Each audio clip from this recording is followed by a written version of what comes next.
It may make no sense to you, but it's all about the cents or dollars the FAA just doesn't have.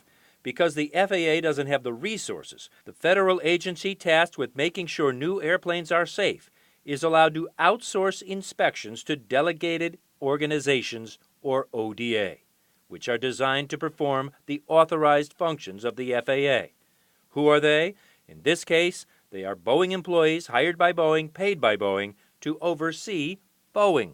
Not a mischaracterization. The fact is that through the organizational designated authority, Boeing hires their own people, they certify their own people, they oversee their own people with how they get this airplane manufactured. The FAA has very little, if anything, to do with the actual manufacture of the aircraft once it's been approved to be manufactured.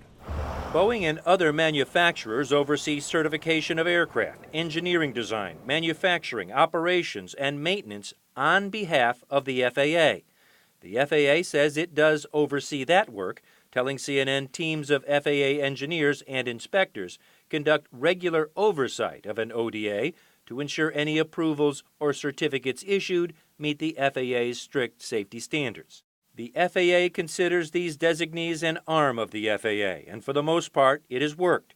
But in light of recent crashes and concerns over a redesigned Boeing plane, critics say the ODA program may need an inspection of its own.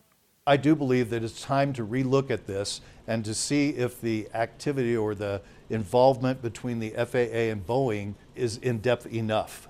Past Inspector General reports have highlighted potential risk that inspectors hired by companies would have inadequate qualifications or a history of poor performance to approve certification projects.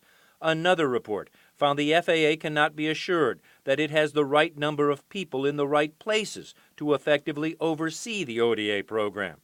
The FAA did report it was developing a new ODA oversight process, but it's unclear from the FAA if that has happened. The inspection process and its oversight is exactly what Congressman Peter DeFazio is concerned about in the recent crashes involving the re-engineered Boeing 737 MAX. For some reason, that approved redesign did not include retraining pilots on a new automated computer system to prevent aircraft stalls in steep ascents. Following the crash of Lion Air Flight 610, Boeing did issue a bulletin, but pilots have complained they had no idea the system was on their planes or how it worked. DeFazio wants to know why. The question here is, why did this plane go out without requiring pilot retraining? The argument apparently made by Boeing was it was the same as all the other 737s. It isn't. It has a system that none of the other 737s had, so people needed to be trained on it, and they weren't. And there's questions of how the FAA approved the manual that didn't even include any mention of the MCAS system. Boeing got back to us telling CNN that even though it does employ its own inspectors, the company insists Boeing employees serving in this capacity act independently on behalf of the FAA when performing in this role. Meanwhile, the investigation into both crashes continues. Drew Griffin, CNN, Atlanta.